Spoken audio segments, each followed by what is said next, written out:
Bonjour tout le monde, aujourd'hui je vais vous raconter comment j'ai fumé tout l'argent des tipeurs. J'ai tout claqué, il ne reste pas un centime. Je vais vous raconter ça, je vais vous raconter pourquoi j'ai claqué tout ce pognon, mais d'abord je dois vous raconter une petite histoire qui date d'il y a longtemps. J'étais adolescent et l'été je bossais dans un hypermarché, parce qu'il fallait bosser en été, ramener un peu de flouze, tout ça, enfin voilà. Et dans cet hypermarché j'avais un chef qui gagnait de l'argent, il gagnait bien, mais il devait faire ses 70 heures par semaine tranquille. T'arrivais le matin à 4 heures, il était déjà là, le soir à 6 heures, ou même tu repassais à 7 heures faire tes courses, il était encore là. Vraiment, bon. Et ce mec gagnait bien sa vie. Je sais pas combien il gagnait, mais il gagnait correctement. Mais je me suis fait une réflexion, je me suis dit, ce gars-là, il a beau gagner du fric, il a... Je sais pas, il devait avoir 40 ans à l'époque, il commençait déjà à devenir chauve, mais pas calvitie, hein. Il passait sa journée à s'arracher les cheveux, littéralement. Donc, je me suis fait cette réflexion. Ce mec a peut-être une belle voiture, mais ça lui sert juste à aller au boulot.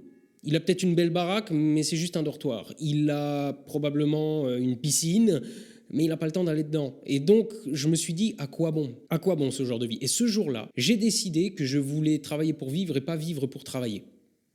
Et que je voulais trouver un boulot qui me permette de vivre, mais aussi de m'épanouir à côté. Et c'est là que j'ai décidé de devenir prof. La plupart d'entre vous le savent, je pense, je me destinais à l'enseignement avant de faire de la photo. Et un jour, je me suis retrouvé dans une situation où je dépensais toute mon énergie pour les mômes, et j'étais dans une ZEP, hein, évidemment, quand on est jeune enseignant, tout ça, on n'y échappe pas, et je laissais toute mon énergie dans différents niveaux de cours pour les différents niveaux des élèves, etc. Et ceux qui me demandaient le plus de travail, c'est-à-dire les plus nuls, hein, n'en étaient pas reconnaissants. Évidemment, les parents n'en avaient rien à foutre. Et ce que je leur apprenais un jour, je consacrais toute mon énergie à leur apprendre un truc un jour, et ils séchaient le lendemain, le surlendemain, ils avaient oublié. Donc, je faisais ça pour rien. Et c'est là que j'ai compris qu'il fallait que je fasse autre chose de ma vie. Il fallait que je fasse ce que je voulais faire. Là, j'ai eu deux options. Je me suis dit, bon, j'aime bien la musique, j'aime bien la photo. Je pratique les deux. Qu'est-ce que je choisis? Et en fait, à ce moment-là, je me suis dit, bon, la musique, c'est bien de pouvoir compter sur des gens autour de soi. Seul sur scène, c'est bon. Mais fréquentant pas mal d'intermittents du spectacle, je me suis dit, ouais, je pèterais un câble à les attendre, toujours en retard, toujours machin. Donc je me suis dit, non, je vais plutôt prendre l'option où je peux bosser seul. C'est toujours bien d'avoir un réseau, hein, mais où je peux faire tourner la boîte seul, c'est-à-dire la photo. Et c'est là que j'ai décidé de me mettre professionnellement à la photo. Si je vous raconte ça, c'est parce qu'il y a de ça 2 mois à peu près, je me suis de nouveau levé le matin en me demandant ce que je voulais faire de ma vie. Et je me suis demandé si la photo, ça me plaisait toujours. Et la réponse était bof. La photo, ça me plaît toujours. Mais il y a des choses dans le boulot que j'aime pas. Il y a certains types de contrats, certains... J'y prends pas plaisir, hein. Je fais de la photo 10% de mon temps, et le reste du temps, c'est du démarchage, c'est des trucs qui me saoulent littéralement. Et j'ai décidé que je voulais plus faire ça. Alors je me suis posé la question, qu'est-ce que j'aime faire? J'aime faire des photos, vraiment, donc quand je suis en train d'en faire, et là où j'en fais le plus encore, c'est dans le journalisme, hein, parce que toute la journée, je le passe vraiment à faire, développer, publier des photos. Donc je suis vraiment photographe, quoi, et faire des vidéos YouTube. YouTube ou pas YouTube, mais principalement YouTube, enseigner la photo, tout ça, ça j'aime bien. Et donc je me suis dit, je vais me recentrer là-dessus. Donc à partir des prochains temps, j'envisage de faire plus de vidéos YouTube, beaucoup plus. Là, je vais m'engager à rien parce que sinon je ne vais encore pas le tenir, mais je veux en faire vraiment plus. Elles seront différentes de ce à quoi je vous ai habitué par le passé, mais je vais vous donner du contenu, je vais vous donner des choses intéressantes, etc. Le truc, c'est que jusqu'à maintenant, quand je tournais les vidéos, une des raisons pour lesquelles j'en tournais pas beaucoup, c'est parce que c'était très chiant de les tourner. Je veux dire par là, chez moi, il fallait que je déménage les meubles, que je mette le matos de tournage en place, que je le règle, que je tourne, que je le range, que je remette les meubles en place. C'était ultra chiant. Pour une vidéo de 5 minutes, il fallait 1 heure de boulot. Je me suis dit aussi, les workshops, c'est un peu chiant à organiser parce qu'il faut louer une salle, il faut trouver la salle, il faut... Bon. Donc je me suis dit, qu'est-ce que ça donnerait si j'avais une salle dans laquelle je pouvais à la fois tourner des vidéos et organiser des workshops. Je me suis mis à la recherche d'un petit local et j'y ai fumé tout l'argent des tipeurs. Et donc... à partir de maintenant, je peux vous dire... Bonjour et bienvenue au Studio de Poche. Donc, d'un local commercial dans une vieille baraque qui avait grand besoin d'être fait. Je veux dire, l'argent des tipeurs, ça n'a même pas suffi, j'ai dû mettre au bout, mais j'ai maintenant un beau studio où je peux à la fois faire de la vidéo et enseigner. Le seul truc que j'avais pas prévu, c'est que l'acoustique est... Bon, je pense que vous entendez la différence par rapport aux autres vidéos, ça résonne un peu, mais bon, je m'y ferai. Et donc, si je vous raconte ça, c'est parce que j'ai décidé de faire prendre un tournant à mes chaînes YouTube. D'abord, AstronoGeek. AstronoGeek m'a emmené plus loin que j'aurais imaginé. Ceux qui ont suivi l'affaire, j'ai gagné le concours du CNES et si tout va bien, je pars faire un vol en apesanteur avec eux. Et ça, j'aurais jamais imaginé le faire là, comme ça, par moi-même. Donc, c'est pas mal. Donc, autant vous dire que je suis pas mal motivé à continuer à mettre un gros coup sur cette chaîne. Quant au studio de poche, c'est pas tout à fait la même audience et je vais pas la développer pour les mêmes raisons. Les deux chaînes m'ont beaucoup apporté sur le plan humain. Mais je vais vous le dire sans détour, je voudrais aussi que le studio de poche m'apporte un peu sur le plan financier. Parce que plus je gagnerai de l'argent avec le studio de poche, plus je pourrai consacrer de temps et donc plus je pourrai faire de vidéos et de choses pour vous. Donc, histoire de mettre les choses au clair tout de suite, les vidéos vont rester gratuites. Le contenu, ça va rester de la photo, je vais diversifier un peu, mais ça va rester de la photo. Je vous avais déjà parlé de faire du pognon avec mes chaînes YouTube au moment où j'ai lancé la chaîne AstronoGeek. Je vous ai dit, ça va me faire plus de monde qui regarde les vidéos, donc plus de pubs, donc plus de thunes. Mais il se trouve que les derniers temps, les règles de monétisation sur YouTube ont changé et on gagne plus grand-chose avec les pubs quand même. Par contre, là où on peut encore gagner du fric, c'est avec les placements. Donc là aussi, je vous le dis sans détour, je vais placer des choses. Mais je ne vais pas placer n'importe quoi comme produit. Par le passé, je vous ai parlé d'un trépied qui est bien, donc je vous en ai parlé. Ceux qui l'ont pris n'ont sûrement pas été déçus. Je vous ai parlé du 51.8 parce qu'il est bien.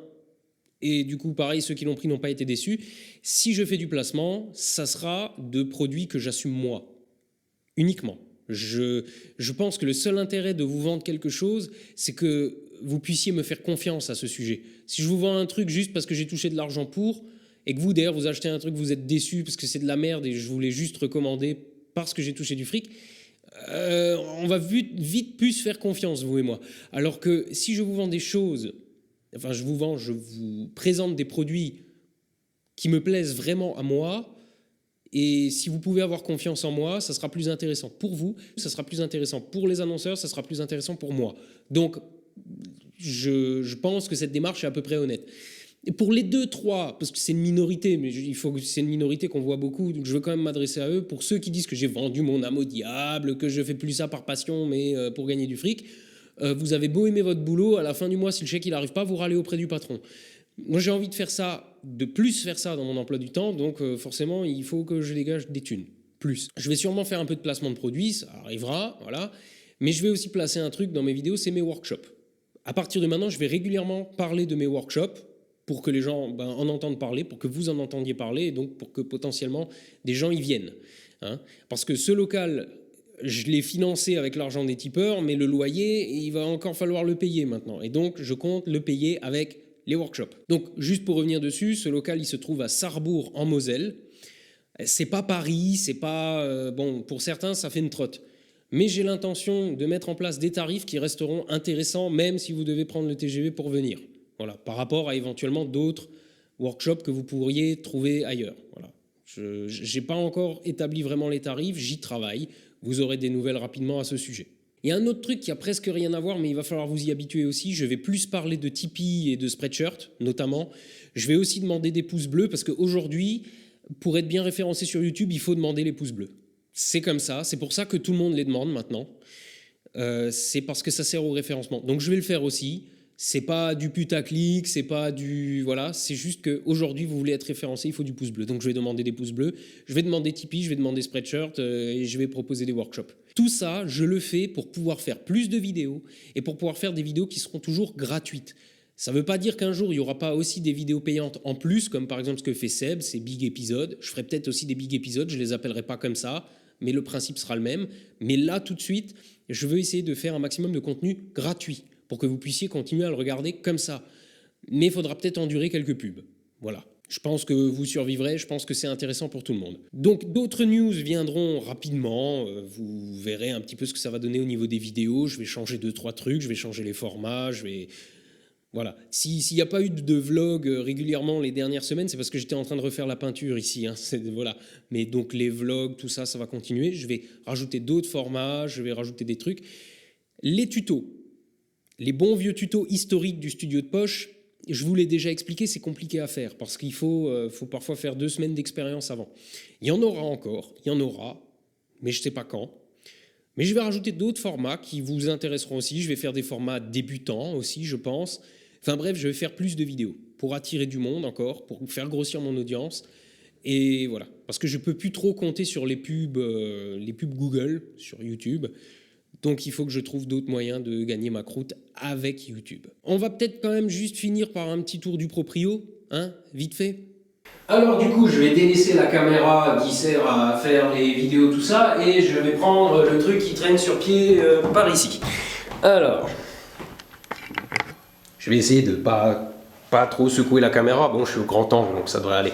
Donc ça, c'est la caméra avec laquelle je tourne d'habitude. C'est un... alors là, j'ai pris le 60D parce que ça m'arrangeait mieux. Voilà, si je cadre à peu près, ça serait mieux. On va faire ça, voilà.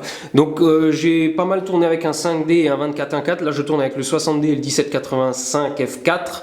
J'ai une plus grande profondeur de champ. Vous avez été beaucoup à me parler de la profondeur de champ en commentaire, et oui, je sais, j'étais souvent flou, mais c'était pour cacher la misère derrière aussi. Là j'ai plus ce problème, hein, vu que j'ai un beau mur noir là, donc maintenant je peux tourner à f4, et puis j'ai aussi pléthore de lumière, hein. Ces loupiottes là je vous les ai déjà présentées. Est-ce qu'on voit quelque chose là? Oui, c'est les grosses loupiottes 125 watts de Dynasun qui sont très bien au passage.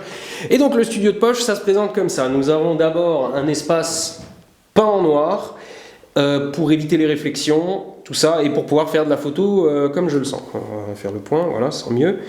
Et de l'autre côté, j'ai un espace blanc, histoire d'avoir un peu de lumière quand même. Là, il y aura un bureau. Ça, c'est juste des tables parce qu'il faut bien que je commence à bosser maintenant, mais j'ai pas encore le bureau. Et donc, c'est l'espace où je peux faire les montages et tous ces trucs-là. Voilà, donc j'ai mon PC, j'ai des conneries qui traînent, évidemment. Je me suis dit, je vais quand même installer une banquette, d'ailleurs... mettre ça correctement. J'ai un espace où je peux éventuellement recevoir des clients si besoin. Là, j'ai tout mon matos qui... voilà, quand je suis en train de bosser, j'aime bien avoir des trucs à disposition. Le point, non, si, voilà, avec le point, c'est bien. Là, derrière, j'ai des chiottes, hein, c'est tout. Et les murs sont encore un peu nus. Je vais commander, enfin, je vais accrocher des tirages. Des bons gros tirages avec des bons gros formats, et éventuellement je vous ferai une petite vidéo sur le sujet si ça vous intéresse. Ah oui, là il y avait une porte avant, je vais mettre des étagères, elles sont pas encore sèches. Et tout ceci, ça nous fait un confortable petit, je sais pas, il doit y avoir 35 mètres carrés je crois. Et c'est le studio de poche, c'est mon petit chez moi à partir de maintenant.